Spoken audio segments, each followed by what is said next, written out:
नमस्कार प्रिय विद्यार्थियों एवं मित्रों, मैं सुभाष शर्मा स्वागत करता हूं आपका नीलांचल क्लासेस पर। और जैसा कि आप जानते हैं कि आज जो मैं हिंदी व्याकरण से संबंधित यहां पर प्रश्नोत्तरी लेकर के आया हूं, वो जितने भी अध्याय आपको पहली कक्षाओं में मिल चुके हैं उन सभी पर आधारित है।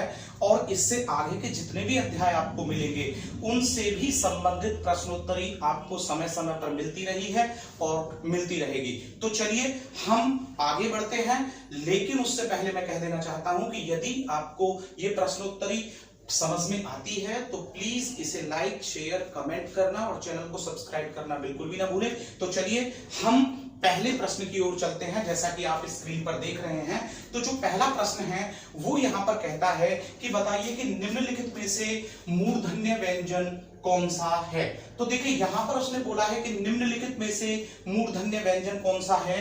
तो देखिए इसे समझने के लिए हमें श्योर है कि यहां पर मैंने आपको वर्णमाला में एक ट्रिक दी थी और मैंने कहा था कि हम इसको स्कल यानी कि खोपड़ी मान सकते हैं, हेड मान सकते हैं। तो देखिए ये कंठ होता है हमारा, ये तालव्य होता है हमारा, ये मूर्धा होती है हमारी, और ये यहाँ पर दंत्य होता है और इसके आगे ओष्ठ होता है। मैंने पहले अध्याय में बताया था। तो देखिए यहां पर हमने लिखा कंठ है और यहां पर हमने लिख दिया तालव्य, ठीक है। और यहां तालव्य के बाद आपका आता है मूर्धा या मूर्धन्य, ठीक है।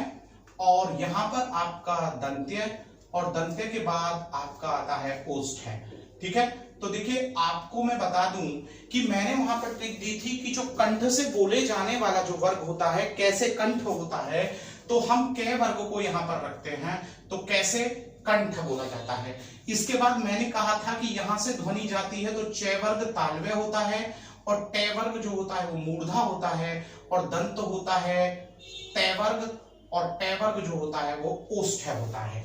अब उसने यहां पर जो ऑप्शंस दिए हैं वो दिए हैं ट, ठ, ड, ढ। पहला ऑप्शन तो इसने हमें ये दिया है। दूसरा जो ऑप्शन दिया है वो दिया है त, थ, द, ध, त, थ, द और ध। इसके बाद जो उसने हमको ऑप्शन दिया है यानी कि जो से ऑप्शन दिया है, जो तीसरा ऑप्शन उसने दिया है वो उसने दिया है च, छ, ज, झ, च, छ, ज और झ।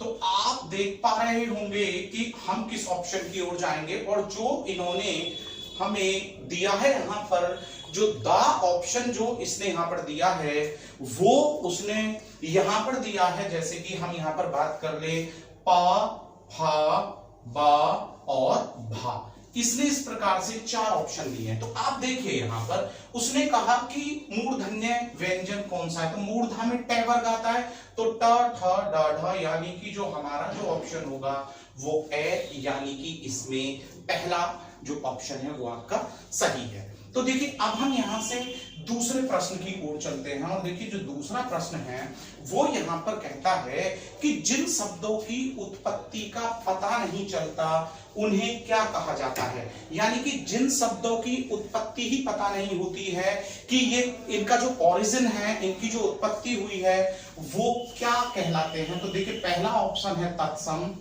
दूसरा ऑप्शन है तद्भव और तीसरा ऑप्शन दिया है इसमें, यहां पर अगर हम तीसरे की बात करें देशज, और जो इसमें लास्ट ऑप्शन दिया है वो दिया है आपका संकर, ठीक है। अब जरा इनके बारे में हम थोड़ा विस्तृत समझ लेते हैं। देखिए यहां पर तत्सम, देखिए जो तत्सम शब्द होते हैं वो संस्कृत में होते हैं, तो संस्कृत भाषा के शब्द हैं तत्सम, ठीक है। संस्कृत भाषा के जितने भी शब्द हैं वो हमारे तत्सम हैं। तद्भव जो होते हैं वो संस्कृत का टूटा रूप होते हैं, जो संस्कृत का टूटा रूप, तो जो संस्कृत का टूटा रूप होता है उसे आप क्या कहते हैं, तद्भव कहते हैं। देशज जो होते हैं देश धन अज, जब हम इसकी बात करते हैं तो देश धन अज या छठ, ये जरा ध्यान दीजिएगा, देश धन अज या हम कह दें क्षेत्रीय आधार पर पैदा शब्द, क्षेत्रीय आधार पर बोले जाने वाले शब्द। तो क्षेत्रीय आधार पर पैदा शब्द बोले या बोले जाने वाले शब्द बोलेंगे हम। तो ये जो शब्द होते हैं इनका हमें यही नहीं पता होता है कि इनकी जो ओरिजिन होती है वो कहां से होती है। जैसे कि हमने ट्रैक्टर बोल दिया, जैसे कि हमने लठिया बोल दिया, जैसे कि हमने पैनिया बोल दिया, जैसे कि हमने फटाफट बोल दिया। तो ये शब्द वो हैं कि जिनकी उत्पत्ति किसी भी भाषा या उपबोली से नहीं होती है। अब हम इसके बाद चलते हैं शंकर। शंकर होता है कम से कम दो भाषाओं से मिलकर बना शब्द। किनसे मिलकर बना शब्द? कम से कम यहां पर अगर हम बात करें दो भाषाओं से मिलकर बना शब्द। तो श्योर है कि जो इसका ऑप्शन है वो हमारा क्या होना चाहिए, बताइए? वो हमारा से होना चाहिए, यानी कि देशज। जिन शब्दों की उत्पत्ति के बारे में हमको कुछ भी ज्ञात नहीं होता है कि उनकी उत्पत्ति कहां से हुई है, तो उन शब्दों को हम शंकर बोलते हैं। चलिए स्क्रीन पर आप नंबर 3 प्रश्न को झटपट पढ़ लीजिए। यहां पर जो नंबर 3 शब्द दिया गया है वो कहता है कि भाषा के शुद्ध रूप का जो ज्ञान है वो हमें किससे होता है। उसने कहा कि जो भाषा है उसका हमें शुद्ध रूप से लिखना, बोलना है, सीखना है। तो वो कहता है कि भाषा का जो शुद्ध रूप है उसका हमें ज्ञान किससे होता है। तो देखिए उसने सबसे पहले कहा है कि लिखित भाषा से होता है। किससे होता है? लिखित भाषा से होता है, ठीक है।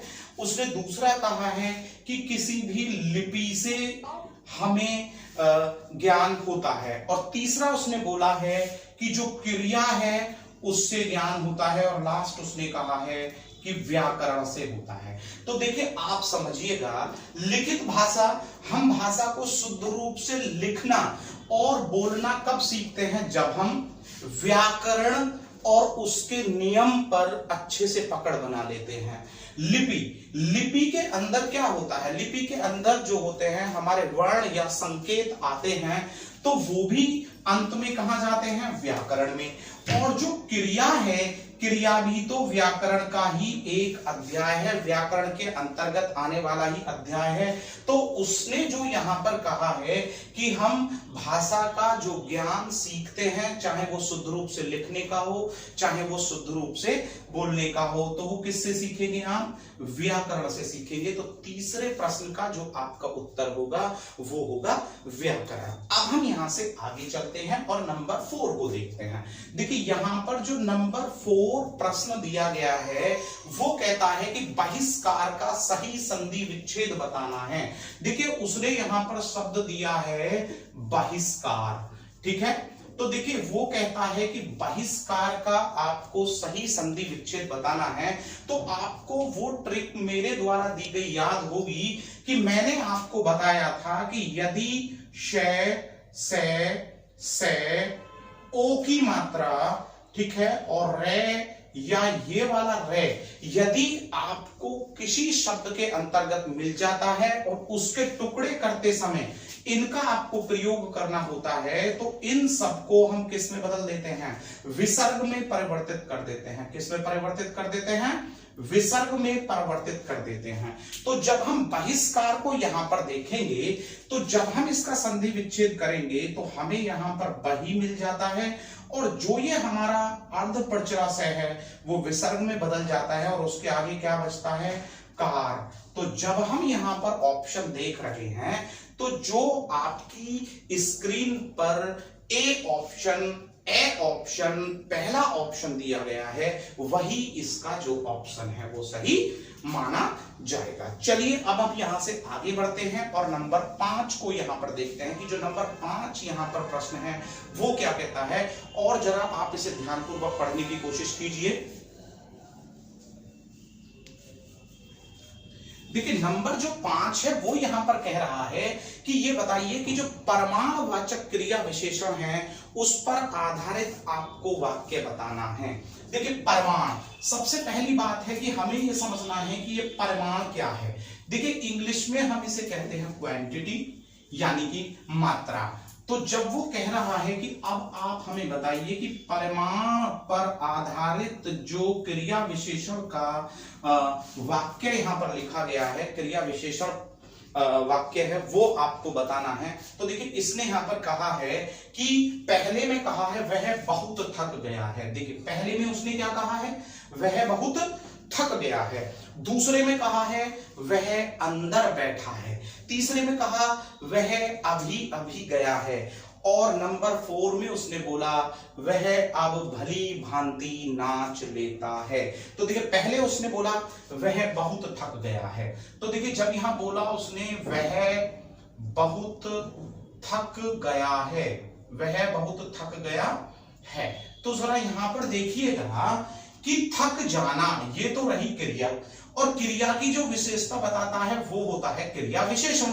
तो यहां पर थक जाना और वो भी बहुत, तो बहुत बहुत क्या है हमारी मात्रा, मात्रा या परिमाण है, क्वांटिटी है, ठीक है ना। तो श्योर है कि इसका जो आंसर होना चाहिए वो तो पहला यानी कि कै ही होना चाहिए। लेकिन हम दूसरों पर भी चर्चा कर लेते हैं। दूसरा बोला वह अंदर बैठा है। तो देखिए बैठा है, बैठा तो है लेकिन बैठा कहां है, अंदर बैठा है, तो ये परिमाण थोड़ी है, बैठने की विशेषता है अंदर, तो ये तो स्थिति हो गई ना। तो यहां पर क्या होगा, ये स्थितिवाचक हो जाएगा। और उसने पूछा कि परिमाणवाचक कौन सा है, तो हम इसको नहीं हटा सकते। नंबर 3 बोला वह अभी अभी गया है। अभी अभी गया है मगर कब गया है, अभी अभी गया है, तो ये समय से रिलेटेड हो गया, ठीक है। उसने बोला वह अब भली भांति नाच लेता है, ये दशा में चला जाता है। तो हमें जो यहां पर लेना है थक गया, और थक गया की जो विशेषता है वो बहुत है, और बहुत जो है वो मात्रा पर आधारित है। अब देखिए इसके आगे के प्रश्न पर हम चर्चा करते हैं, और जल्दी से आप इसे अपनी स्क्रीन पर देखिए कि जो नंबर 6 प्रश्न है वो क्या कहता है।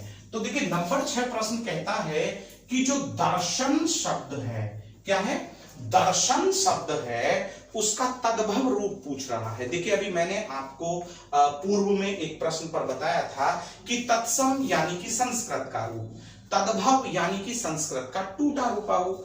अब यहां पर वो कहता है कि दर्शन का जो तद्भव है, यानी कि जो दर्शन शब्द दिया है इसका वो तद्भव पूछ रहा है। पहले तो ये समझे कि दर्शन क्या है, दर्शन तत्सम शब्द है।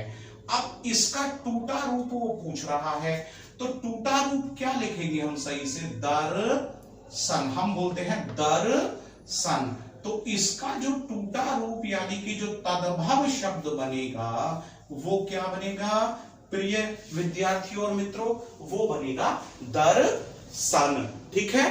चलिए हम यहां से आगे बढ़ते हैं और नंबर 7 पर हम चर्चा करते हैं। नंबर 7 पर उसने कहा है कि ये बताइए कि जो यहां पर व्यंजन वर्ण दिए गए हैं उनमें वो पूछ रहा है कि ये बताइए कौन सा ऊष्म व्यंजन नहीं है। उसने कहा कि कौन सा ऊष्म व्यंजन नहीं है। पहले तो हमें यह समझना है कि ये ऊष्म व्यंजन क्या होते हैं। देखिए ऊष्म व्यंजन वे व्यंजन होते हैं कि जिनके उच्चारण में ज्यादा ऊष्मा बाहर निकलती है, ठीक है। अब उसने यहां पर बोला है से, शे, मैं, और एक बोला है उसने लास्ट में जो यहां पर बोला है वो उसने यहां पर जो बोला है वो बोला है गे, ठीक है। और देखिए यहां पर ये मैं ना बोल करके उसने प्रचुराशय बोला है, ठीक है। अब जरा आप यहां पर ध्यान दीजिए कि स्क्रीन पर आप देख रहे हैं से, शे, से और गे उसने यहां पर दिया। तो देखिए ये आपके ऑप्शन में तीसरे नंबर पर दिया गया है, 3rd पर दिया गया है। देखिए स, श, स, जब हम इनका प्रयोग करते हैं तो इनमें जो गे हमारा निकल करके आता है ये ऊष्म व्यंजन में नहीं जाता, क्योंकि इनका उच्चारण करते समय, इस वर्ण का उच्चारण करते समय हम ज्यादा ऊष्मा बाहर की ओर नहीं निकालते हैं। और ऊष्म व्यंजन वो होते हैं कि जिनका उच्चारण करते समय हम ज्यादा ऊष्मा जो होती है उसे बाहर की ओर निकालते हैं। चलिए यहां से आगे बढ़ते हैं, और देखिए यहां से जब हम आगे बढ़ते हैं तो यहां से आगे जो आपका प्रश्न 8 दिया है, और वो 8वां प्रश्न जो है वो यहां पर कहता है कि व्याकरण की दृष्टि से कौन सा शब्द विशेषण नहीं है। उसने कहा कि व्याकरण की दृष्टि से कौन सा शब्द विशेषण नहीं है। कौन सा शब्द विशेषण नहीं है, यानी कि 3 तो विशेषण हैं, 3 विशेषण हैं जबकि 1 विशेषण नहीं है। उसने पहला ऑप्शन दिया भयभीत यानी कि डरा हुआ, और दूसरा उसने जो ऑप्शन दिया वो दिया भीरू यानी कि लड़ाकू, और एक दिया उसने यहां पर भय यानी कि डर, और एक दिया उसने निर्भीक यानी कि जो डरता ना हो। अब जरा यहां पर गौर देंगे, निर्भीक उसने दिया। अब निर्भीक और उसमें जब उसने चर्चा यहां पर की तो आप जरा यहां पर गौर दीजिएगा इस पे कि देखिए भयभीत मैं लिख सकता हूं भयभीत लड़का, भयभीत पुरुष, भयभीत महिला, तो श्योर है कि यहां पर यह संज्ञा की विशेषता बता रहा है भयभीत, तो ये तो विशेषण है। फिर उसने कहा भीरू लड़का, भीरू पुरुष, भीरू लड़की, तो यहां पर भी विशेषता बता रहा है, तो ये भी यहां पर है। अब उसने कहा निर्भीक, तो निर्भीक लड़का हो सकता है, निर्भीक पुरुष हो सकता है, निर्भीक जानवर हो सकता है, तो यहां पर भी विशेषता बताई गई। लेकिन बात करें हम भय की, प्रेम की, जवानी की, बुढ़ापे की, ईमानदारी की, जिसे केवल महसूस किया जा सकता हो, तो श्योर है कि ये विशेषण शब्द नहीं है। अब जब ये विशेषण शब्द नहीं है तो फिर ये क्या होना चाहिए? ये यहां पर है आपकी भाववाचक संज्ञा। मैंने कहा जिसे आप केवल महसूस कर सकते हो, तो ये क्या है आपका यहां पर भाववाचक संज्ञा शब्द है। और प्रश्न ये कह रहा है कि बताइए इन चारों ऑप्शंस में से, चारों विकल्पों में से कौन सा विकल्प ऐसा है जो विशेषण नहीं है? तो हमें भाववाचक संज्ञा मिल रहा है ये, इसलिए हमें नंबर 8 का जो स है यानी कि जो तीसरा ऑप्शन विकल्प है वही मानना पड़ेगा। तो चलिए नेक्स्ट आप फिर से पढ़ के देखिए और क्या कहता है। नेक्स्ट आपका कह रहा है यहां पर कि आपको बताना है जो नंबर 9 है, नंबर 9 में उसने आपसे यहां पर प्रश्न किया है और उस प्रश्न में वो आपसे पूछ रहा है कि जो करेगा सो भरेगा, जो करेगा सो भरेगा। नंबर 9 को देखिए, उसने लिखा जो करेगा सो भरेगा, इसे मैं लिखे देता हूं, जो करेगा सो भरेगा। अब वो कहता है कि जो ये रेखांकित शब्द है, देखिए जो ये रेखांकित शब्द है, उसने पूछा कि ये व्याकरण की दृष्टि से क्या है। तो पहला उसने कहा कि क्या ये क्रिया विशेषण है। अब पहले ये समझिए कि भाई क्रिया विशेषण है, देखिए पहला विकल्प इसने दिया। दूसरा विकल्प दिया नहीं, ये तो संकेतवाचक विशेषण है। क्या है? संकेतवाचक विशेषण है। और तीसरा जो इसने यहां पर ऑप्शन दिया है वो कह रहा है कि ये संबंधवाचक सर्वनाम है। क्या है? संबंधवाचक सर्वनाम है। और जो इसने अंतिम यहां पर विकल्प दिया है वो अंतिम विकल्प कहता है कि ये गुणवाचक सर्वनाम है। ठीक है, देखिए पहले मैं आपको इसे समझा दूं कि उसने पूछा कि जो और सो जो शब्द आए हैं वो क्या है। देखिए गुणवाचक सर्वनाम होता ही नहीं, आप जानते हैं कि सर्वनाम के 6 भेद होते हैं जिसमें गुणवाचक सर्वनाम नहीं होता है, तो इसे तो हम हटा ही दें। ठीक है, अब बात आती है संकेतवाचक विशेषण की या क्रिया विशेषण। क्रिया विशेषण वो होता है कि जो क्रिया की विशेषता बताता है। तो यहां पर भरेगा की विशेषता तो कोई है ही नहीं, ज्यादा भरेगा कम भरेगा कोई विशेषता नहीं, करेगा कैसा, अच्छा करेगा बुरा करेगा कोई विशेषता नहीं, तो क्रिया की कोई विशेषता यहां नहीं दिखाई गई है, अर्थात ये क्रिया विशेषण नहीं हो सकता। फिर उसने आगे कहा कि क्या ये संकेतवाचक विशेषण है। संकेतवाचक विशेषण में शब्द आते हैं यह, वह, ये, वे, और उसके तुरंत बाद संज्ञा आती है, यह लड़का, वह लड़की, ये लड़के, वे मानव। तो देखिए इसके अंदर ऐसा भी नहीं है क्योंकि बाद में क्रिया दी गई है ना कि संज्ञा दी गई है। अब यहां पर बचता है लास्ट संबंधवाचक सर्वनाम। देखिए अभी सपोज कीजिए कि जो करेगा के स्थान पर यहां पर लिख दे वह करेगा वही भरेगा, तो जब वह करेगा तो वही भरेगा ना, तो वह, या यहां पर कह दे मैं करूंगा मैं भरूंगा, या हम लिख दे यहां पर हम करेंगे हम भरेंगे, तो जो करेगा वही भरेगा। तो यहां पर सीधी सी बात है कि हम कोई ना कोई क्या रख रहे हैं, तो जो और सो क्या है हमारे यहां पर, ये हमारे संबंधवाचक सर्वनाम हैं। ठीक है, अब इसके बाद हम आगे बढ़ने की कोशिश करते हैं। तो इसका ऑप्शन आपको पता लगा, नंबर 9 का वो सह है। अब हम नंबर 10 की ओर चलते हैं और नंबर 10 को हम देखते हैं। और जो नंबर 10 है वो क्या कह रहा है उसे हम ध्यानपूर्वक यहां पर देखते हैं। नंबर 10 यहां पर कह रहा है, और वो आपसे कह रहा है कि वर्णमाला में संयुक्त स्वर आपको बताना है। किसमें बताना है हमें? वर्णमाला। अब देखिए वर्णमाला में तो संयुक्त स्वर आप जानते हैं कितने होते हैं।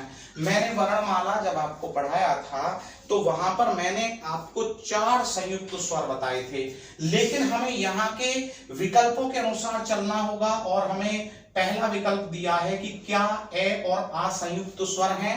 दूसरा दिया है क्या ई और ई जो है वो संयुक्त स्वर हैं। तीसरा विकल्प है क्या आई तथा औ संयुक्त स्वर हैं। और जो अंतिम विकल्प है वो कहता है कि क्या आ तथा ई संयुक्त स्वर हैं। तो देखिए मैं आपको बता दूं कि जो यहां पर उसने कहा है, तो देखिए ए और आ ये हमारा मूल स्वर कौन कौन से हैं। देखिए अगर हम इसके अंदर मूल स्वर की बात करें तो आ और ई देख रहे हैं आप यहां पर। आ और ई यहां पर देखिए ये जो स्वर हैं हमारे, ये हमारे दीर्घ स्वर हैं। ये भी दीर्घ स्वर है, ये भी दीर्घ स्वर है। देखिए ये हमारे सभी दीर्घ स्वर है, ठीक है। और ये जो हमारे स्वर हैं ये हमारे मूल स्वर हैं, जो 4 होते हैं जिन्हें ह्रस्व स्वर बोलते हैं। लेकिन इन्हें भी हम दीर्घ स्वर में ही रखते हैं, लेकिन इन दीर्घ स्वरों के साथ साथ ये संयुक्त स्वर में जाते हैं। और इन संयुक्त स्वरों की जो संख्या होती है वो होती है 4। और ये होते हैं कौन कौन से होते हैं? देखिए ए, आई, ओ तथा औ, ठीक है। और मैंने इनके बारे में बताया था कि जब ए का मेल हम करा देते हैं ई से तो हमारा बनता है ए, और जब हम ए का मेल करा देते हैं ए से तो आई, और ए का मेल हमने करा दिया हमने ऊ से, ठीक है, तो बन गया ओ। और जब ए का मेल कराया ओ से तो वहां पर बन जाता है औ। तो यहां के अकॉर्डिंग इस प्रश्न के मुताबिक अगर हम संयुक्त स्वर की बात करेंगे तो आई और औ जो हैं वो संयुक्त स्वर हैं। तो जो आपका यहां पर विकल्प होना चाहिए वो विकल्प होगा आपका से, यानी कि नंबर 3 होगा। अब हम इसके बाद फिर से आगे बढ़ते हैं और आगे बढ़ते हुए देखते हैं कि जो 11वां प्रश्न है वो क्या कह रहा है। तो 11वां जो यहां पर प्रश्न है वो कह रहा है कि आपको जो बताना है वो फिर से तद्भव शब्द बताना है। और तद्भव शब्द पर ये फिर से जब प्रश्न है तो मैं पहले भी बता चुका हूं कि तत्सम शब्द और तद्भव शब्द जो होते हैं तत्सम संस्कृत के होते हैं, जबकि तद्भव संस्कृत का टूटा हुआ रूप होता है। तो मैं चर्चा कर रहा हूं इस प्रश्न पर, और इस प्रश्न में उसने कहा कि तत्सम शब्द का चयन करना है। निम्नलिखित जो दिए गए हैं उसमें से तत्सम शब्द का चयन करना है। एक दे दिया है ऊन, दूसरे नंबर पर दे दिया है उष्ट्र, और थर्ड नंबर पर दिया गया है इसके अंदर उल्लू, और फिर दिया गया है ऊंचा। तो देखिए जरा एक बात समझिएगा कि जब हम इन पर ऊंचा की बात करें, तत्सम शब्द वो पूछ रहा है। क्या पूछ रहा है? तत्सम शब्द वो आपसे पूछ रहा है इस 11वें प्रश्न में। अब 11वें शब्द में जब वो तत्सम पूछ रहा है तो देखिए यहां पर उष्ट्र का मतलब होता है ऊंट, ठीक है, कैमल, ठीक है। उल्लू होता है उलूक, और ऊंचा होता है हमारा उच्च। तो आप समझ पा रहे होंगे कि जो इसमें संस्कृत का शब्द है वो कौन सा दिया है? उष्ट्र शब्द जो है वो यहां पर संस्कृत में दिया है, इसलिए यहां पर जो ऑप्शन होगा आपका वो बै यानी कि नंबर 2 होगा। तो आप इसे भी यहां पर समझ गए होंगे। 11वें का जो ऑप्शन जाएगा वो कौन सा जाएगा? नंबर 2 जाएगा। अब यहां से आगे हम बढ़ते हैं और हम करते हैं नंबर 12वें प्रश्न की बात। और 12वें प्रश्न पर जब हम चर्चा कर रहे हैं तो बहुत ही अच्छा प्रश्न यहां पर दिया है, आत्मोत्सर्ग का संधि विच्छेद। और जब वो आत्मोत्सर्ग का संधि विच्छेद यहां पर पूछ रहा है आपसे, तो तो जरा यहां पर देखिए, सबसे पहले तो हम यहां लिख ले आत्मोत्सर्ग, ठीक है। और इसका उसने कहा कि संधि विच्छेद करना है। क्या करना है? संधि विच्छेद करना है। अब आप जानते हैं कि संधि क्या होता है? दो वर्णों के मेल से जो वकार स्वरूप एक नया शब्द प्राप्त होता है उसे हम संधि कहते हैं, और उस संयुक्त शब्द को तोड़ने से जो हमें खंड प्राप्त होते हैं वो होते हैं संधि विच्छेद। अब हम बात कर रहे हैं कि आत्मोत्सर्ग का संधि विच्छेद। तो सबसे पहले तो ये समझे कि इसमें मात्रा क्या है। तो इसमें मात्रा है ओ की। क्या मात्रा मिल रही है हमें? ओ की। और आप जानते हैं कि जो ओ की मात्रा होती है वो हमें स्वर संधि के गुण में मिलती है, यानी कि ए ओ अर की मात्राएं हमें मिलती हैं, राइट। अब उसके बाद वो कहता है कि ये हमें प्राप्त कैसे होती हैं, ठीक है। तो ये हमें प्राप्त होती हैं कि जब हम ए या आ का मेल, ए या आ का मेल छोटे ऊ या बड़े ऊ से करा देते हैं तो हमें बराबर क्या प्राप्त हो जाता है? ओ की मात्रा हमें प्राप्त हो जाती है। यही कहता है ना गुण संधि का नियम, ओ की मात्रा प्राप्त करने के लिए। तो देखिए पहले में दिया आत्मा प्लस स्वर्ग। देखिए जब आत्मा को देखा और स्वर्ग को देखा, एक में मिला हमें आत्मा और एक में मिला से, वो भी हलंत वाला, और हलंत वाला स्वर व्यंजन संधि में जाएगा, इसलिए पहला ऑप्शन बिल्कुल गलत। दूसरा भी बिल्कुल उसी तरीके से अर्ध से दिया गया है तो हलंत लगेगा, तो वो बिल्कुल व्यंजन संधि में चला जाता है, तो वहां पर वो बिल्कुल गलत हो जाता है। संधि का विच्छेद दोनों ही ऑप्शन गलत। अब इसी प्रकार से आप तीसरे ऑप्शन को देखिए, उसमें भी से दिया है। अगर हम उसे देखें तो आत्मा वर्ग हो जाए, क्योंकि इधर हमने आ देखा और तीसरे ऑप्शन में जो से है उसका भी आ बन जाता है। जब ए और आ को मिलाते हैं तो आ, तो वहां पर वो तीसरा संधि भी गलत। अब हम देखते हैं दूसरा। हमने यहां पर देखा कि जो नंबर 4 ऑप्शन है आत्मा धन उत्सर्ग, आत्मा धन उत्सर्ग। अब कि ये कैसे सही है? देखिए आत्मा में हमें क्या मिला? आ मिला, और उत्सर्ग में हमें क्या मिला? ऊ मिला। और जब आ से ऊ का हमने मेल करा दिया तो हमें मात्रा क्या प्राप्त हो गई? ओ। और हमें मात्रा भी क्या चाहिए? ओ की चाहिए। तो इसमें जो नंबर 4 ऑप्शन है, यानी कि जो हमारा द ऑप्शन है, वो इसमें बिल्कुल सही है। तो आप जो प्रश्न 12 है उसे समझ गए होंगे, और इसे अगर आप यहां अच्छे से नहीं समझे हैं तो आपको जो हमने स्वर संधि पढ़ाई है उस चैप्टर को देखना आप ना भूलें। चलिए अब हम यहां से आगे चलते हैं और फिर चर्चा करते हैं नंबर 13। जो नंबर 13 प्रश्न है वो कहता है कि आपको बताना है तत्सम शब्द। देखिए हम बार बार आपको बता रहे हैं कि तत्सम शब्द यानी कि संस्कृत से ओरिजिन जिसका भी होता है वो संस्कृत शब्द होता है, यानी कि जो संस्कृत भाषा में बोले जाने वाला शब्द है। काज, हाथ, काम, काल। देखिए काज, हाथ, काम और एक दे दिया काल, ठीक है। अब जरा यहां पर आप गौर दीजिएगा, काज, जब हम काज को देखें तो इसका शुद्ध रूप बनता है कार्य। जब हम हाथ को देखें तो शुद्ध रूप बनता है हस्त, राइट है। काम को देखें तो यहां बनता है कार्य, और काल की हम बात करें तो यहां बन जाता है समय, ठीक है। तो ये तीनों जो हमने यहां देखे, काज, हाथ, काम, ये सारे संस्कृत के शब्द हैं, लेकिन ये बाद में बन रहे हैं। इससे पहले जो ये तीनों शब्द हैं, ये तीनों शब्द हैं, ये तद्भव हैं। तो इनमें से कौन सा शब्द बचा कि जो अब हमारा संस्कृत में है? काल। तो सही ऑप्शन क्या होना चाहिए हमारा?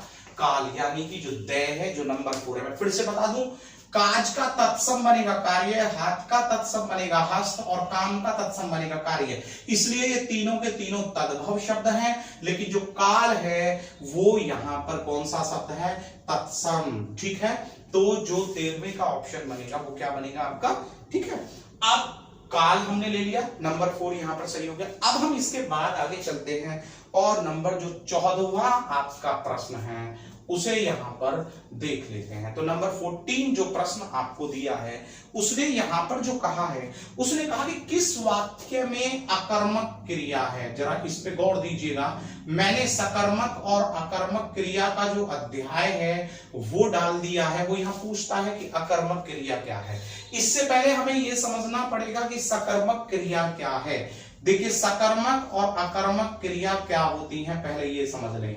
देखिए अकर्मक यानी ए मीन्स नहीं, कर्मक मीन्स कर्म के साथ। जो क्रिया कर्म के साथ ना हो वो अकर्मक क्रिया, से मीन्स सहित, कर्मक मीन्स कर्म के। जो क्रिया कर्म के साथ होती है वो सकर्मक क्रिया होती है। अब दोनों को समझिए।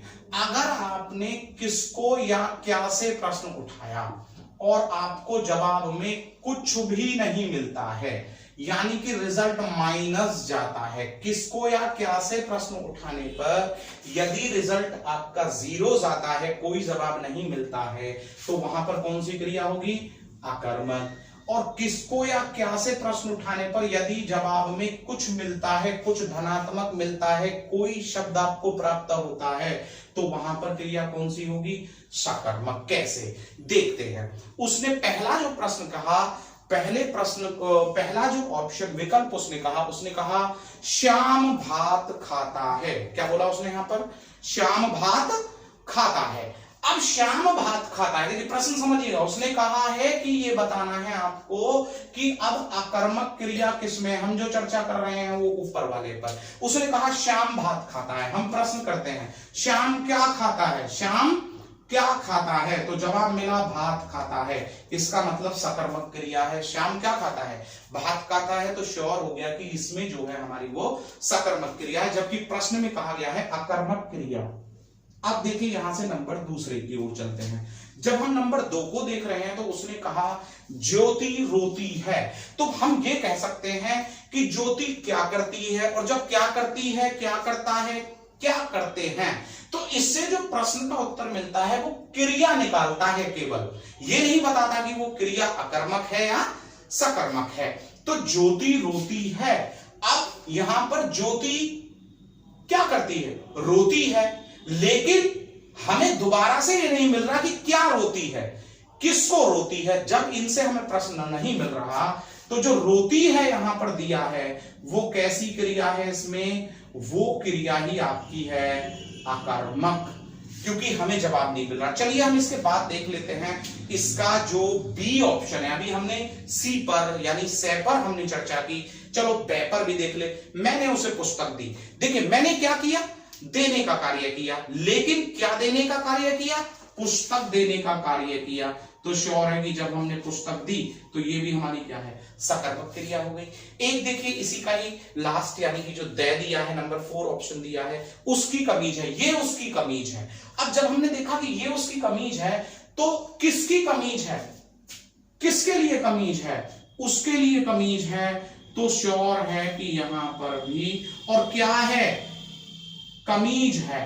तो इसमें भी हमारा कर्म निकल के आया, इसमें भी हमारा कर्म, इसमें भी कर्म, लेकिन रोती है में हमारा कर्म नहीं आया। तो जो इसका हमारा जो विकल्प सही होगा वो तीसरा यानी कि ज्योति रोती है वाक्य में अकर्मक क्रिया है। तो आप नंबर जो 14वां हमने प्रश्न देखा अभी उसे समझ गए होंगे।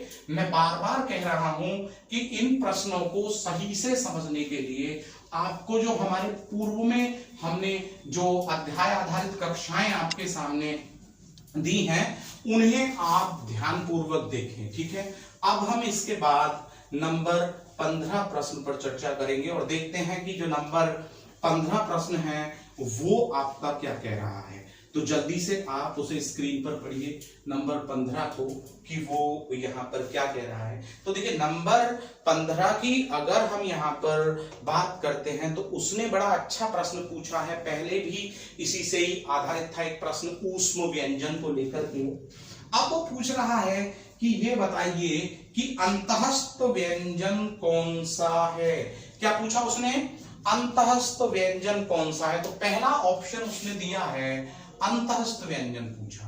अब अंतः मीन्स होता है अंत में और स्थ मीन्स होता है स्थित, यानी कि वे व्यंजन वर्ण जो जिह्वा के बिल्कुल अंतिम छोर से बोले जाते हैं उनके बारे में वो बात करता है। तो पहला ऑप्शन दिया उसने ड ढ, ठीक है, दूसरा ऑप्शन उसने दिया य ह, और जो तीसरा ऑप्शन उसने यहां पर दिया है वो दिया ग घ, ठीक है, और जो लास्ट यानी कि जो द ऑप्शन है, नंबर 4 ऑप्शन है, वो उसने दिया ता तथा था।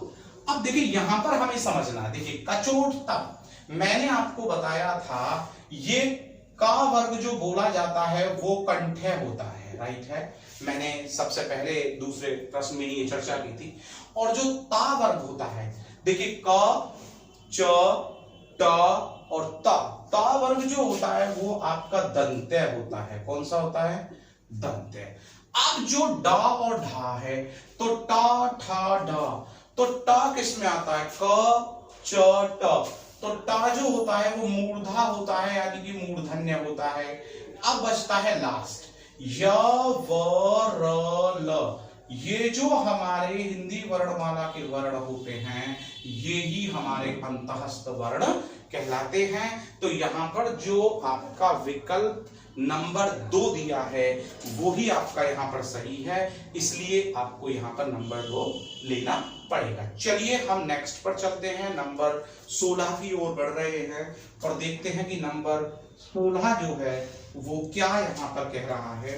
तो देखिए नंबर 16 ने यहां पर कहा है कि एक शब्द दिया है दिव्यावाहन। क्या दिया है? दिव्यावाहन। और वो कह रहा है नंबर 16 में कि आप दिव्यावाहन में क्या बताएंगे? वो बताएंगे कि इसका सही संधि विच्छेद क्या है।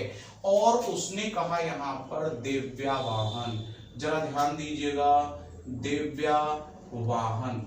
देखिए स्वर संधि जो आपका कक्षा पूर्व में हुई उस पर ही आपकी वीडियो भी आपको मिल जाएगी YouTube पर। तो उसमें जब आप देखेंगे तो मैंने बताया था कि यदि अर्धवर्ण दिया है और उसके बाद य व रे दिया है, यदि कोई अर्धवर्ण दिया है और उसके बाद य व रे दिया है तो हम उस मात्रा को ही काउंट करते हैं। और वो जो मात्रा है वो किस संधि में जाती है?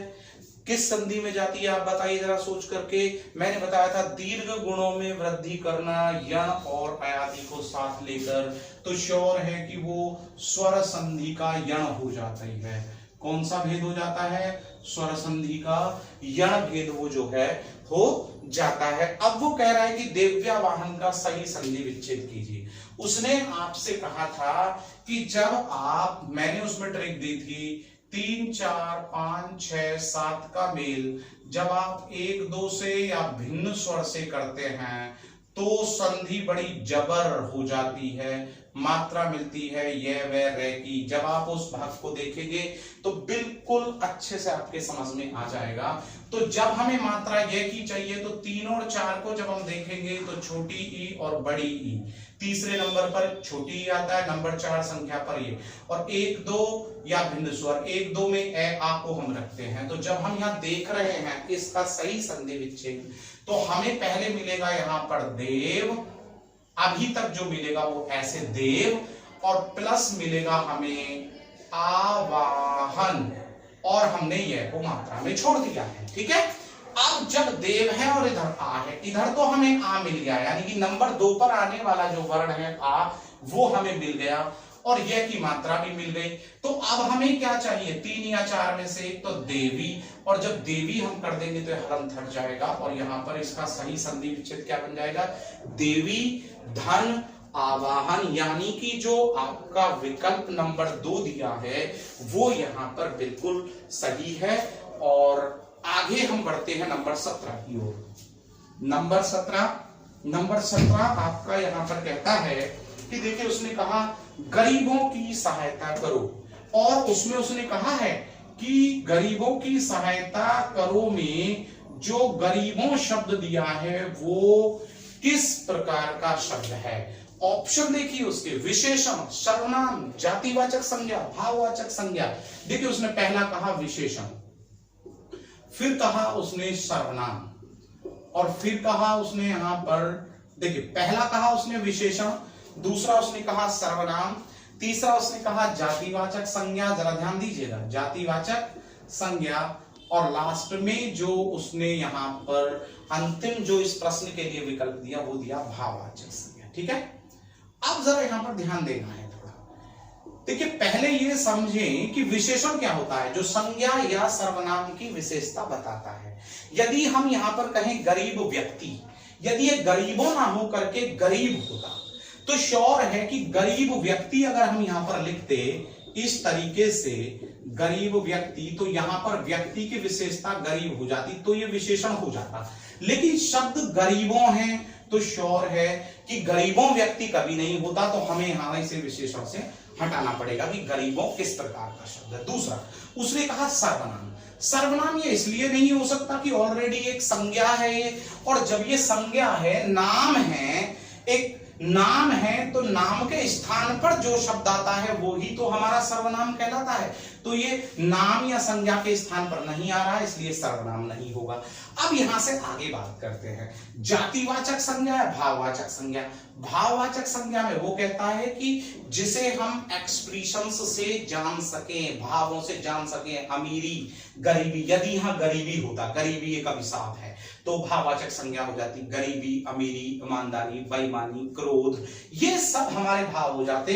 अब गरीब यानी कि एक जाति हो गई पूरी, ठीक है ना, गरीबों, अमीरों, लड़के, यानी कि वह संज्ञा शब्द जिसमें एक से ही पूरी एक क्लास को देखा जाता हो, उसे हम क्या कहते हैं, उसे हम जातिवाचक संज्ञा कहते हैं। जैसे कि हम लड़का बोलते, तो जैसी एक आकृति है संसार में, आप कहीं भी चले जाएं तो उसी प्रकार की आकृति को देख करके आप लड़का ही तो कहेंगे, तो वो एक क्लास हो गई, वो एक जाति हो गई। ठीक है ना, तो यहां पर जो आपका ऑप्शन है वो सैड यानी कि नंबर 3 वो बिल्कुल सही है।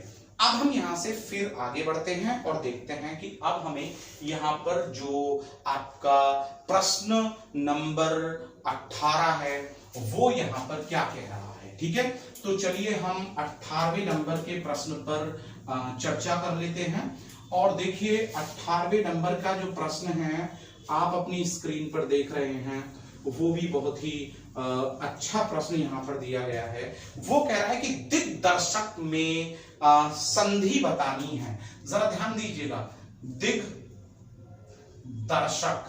अब इसमें उसने क्या पूछा है, दिग्दर्शक में आपको संधि बताना है। अब जब वो संधि का केवल भेद पूछ रहा है, क्या पूछ रहा है, संधि का भेद पूछ रहा है, संधि विच्छेद नहीं। अब देखिए आपको एक नियम पढ़ाया था मैंने कि यदि कचट तप में कोई स्वर आ जाए, क्या आ जाए, स्वर आ जाए वहां पर, या हमारा यर लव आ जाए, तो वो तीसरे में परिवर्तित हो जाता है। तो यहाँ कै को ही तो गै में परिवर्तित किया गया है। जब आप इसे तोड़ेंगे तो आपको मिलेगा दिक धन दर्शक। ठीक है ना, तो श्योर है कि जब हम इसे देख रहे हैं तो इसी ने बता दिया कि ये क्या है हमारा, ये व्यंजन संधि है। जब हमारे स्वर से स्वर या व्यंजन का मेल किया जाता है वह व्यंजन संधि होती है। अब उसने दूसरा ऑप्शन कहा विसर्ग। विसर्ग में मैंने कहा था स स ओ रे की जो मात्राएं होती हैं उनको हम विसर्ग में बदलते हैं, तो यहां तो गे है, तो हम विसर्ग में नहीं बदल सकते, इसलिए विसर्ग नहीं होगा। अब रही बात वृद्धि संधि की और अयादि संधि की। देखिए वृद्धि जो संधि आपकी होती है उसमें क्या मात्राएं निकल कर के आती है, आई और औ की मात्रा, इसमें कोई मात्रा नहीं है तो हमें वो भी हटानी पड़ेगी। अब रही लास्ट में बात कि वो अयादि संधि है। अयादि संधि में जो मात्राएं आती हैं आए, आए, अब आपकी मात्राएं आती है, तो वो भी नहीं है। तो श्योर है कि ये दिक धन दर्शक और संधि का भेद क्या हो जाएगा कि ये व्यंजन संधि है। तो जो आपका ऑप्शन नंबर 2 व्यंजन संधि वो बिल्कुल यहाँ पर सही है। और अब हम यहाँ से आज का जो अंतिम प्रश्न है यानी कि जो 20वां प्रश्न है आज की कक्षा का, उस पर हम यहाँ पर 19वां जो हमारा यहाँ पर प्रश्न है उस पर हम यहाँ पर चर्चा करेंगे, जिसे हम सेकंड लास्ट बोलेंगे। वो कहता है कि क्रिया का मूल रूप क्या कहलाता है। उसने कहा क्रिया का मूल रूप, जरा ध्यान दीजिएगा, क्रिया का मूल रूप क्या कहलाता है। देखिए क्रिया का जो मूल रूप है वो क्या कहलाता है, तो जरा यहाँ पर ध्यान दीजिएगा कि क्रिया का जो मूल रूप है वो क्रिया तो कहलाएगा ही नहीं। पहला ऑप्शन दिया उसने कि क्रिया का मूल रूप क्रिया ही कहलाएगा, बिल्कुल गलत है। क्रिया का मूल रूप, जड़ रूप, रूट फॉर्म, तो श्योर है कि ये नहीं होगा। दूसरा उसने बोला भाई कर्ता। देखिए कर्ता को तो आप कौन से निकालते हैं, और कर्ता के अंदर हम संज्ञा या सर्वनाम को रखते हैं, क्रिया को कभी नहीं रखते। फिर बचा आपका धातु और कर्म। देखिए जो धातु है ये संस्कृत का वर्ड है, और क्रिया का जो मूल रूप होता है उसे हम क्या कहते हैं, धातु कहते हैं। कर्म के बारे में अभी मैंने आपको समझाया था कि किसको और क्या से निकलता है, तो श्योर है कि यहाँ पर जो आपका जो उत्तर बनेगा 19वें प्रश्न का, कि क्रिया का जो मूल रूप है वो क्या कहलाता है, उसे हम कहते हैं धातु, यानी कि वो क्रिया की शैशव अवस्था होती है। अब उससे बाद में उसने बात कही कि महाप्राण वर्ण बताना है। ये आज का अंतिम प्रश्न है जिस पर हम चर्चा कर रहे हैं इस कक्षा में। उसने कहा कि आप बताइए कि ये महाप्राण जो वर्ण हैं वो निम्नलिखित में से कौन से हैं।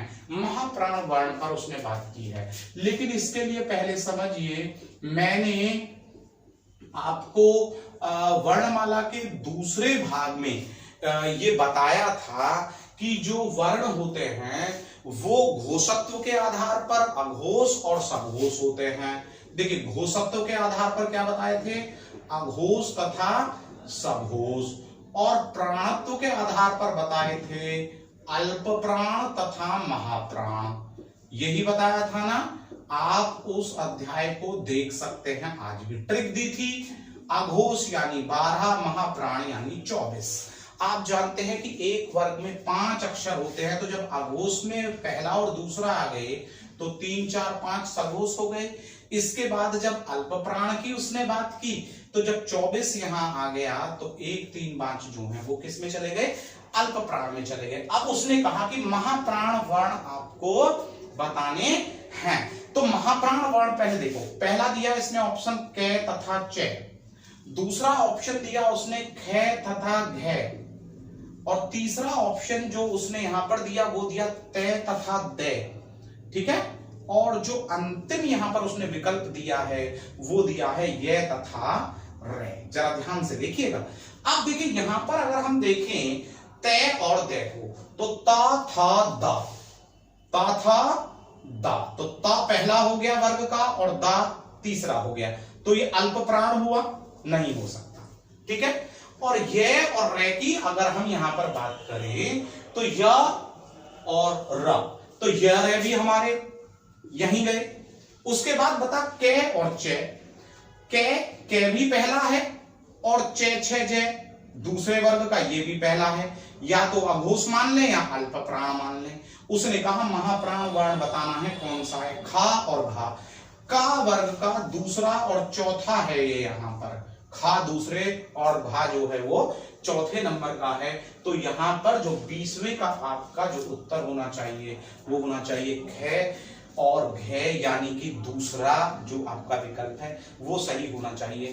तो प्रिय विद्यार्थियों, आपके समझ में ये जो 20 प्रश्न जिस पर हमने आज विस्तृत चर्चा की है, इसके बारे में बता दूं कि कोई प्रश्न यदि आपके समझ में नहीं आया है तो पूर्व में जो हमने आपको कक्षाएं दी हैं उन अध्यायों को आप हमारे YouTube channel the Nilanchal classes पर अच्छे से समझ सकते हैं, ताकि आपको इन्हें समझने में कोई दिक्कत ना आए। और यदि ये वीडियो आपको पसंद आई है तो इसे लाइक करना, शेयर करना, कमेंट करना बिल्कुल भी ना भूलें। मैं जल्द ही आपके सामने पुनः उपस्थित होगा एक नई कक्षा के साथ। तब तक के लिए मैं आपसे विदा चाहता हूँ। जय हिंद।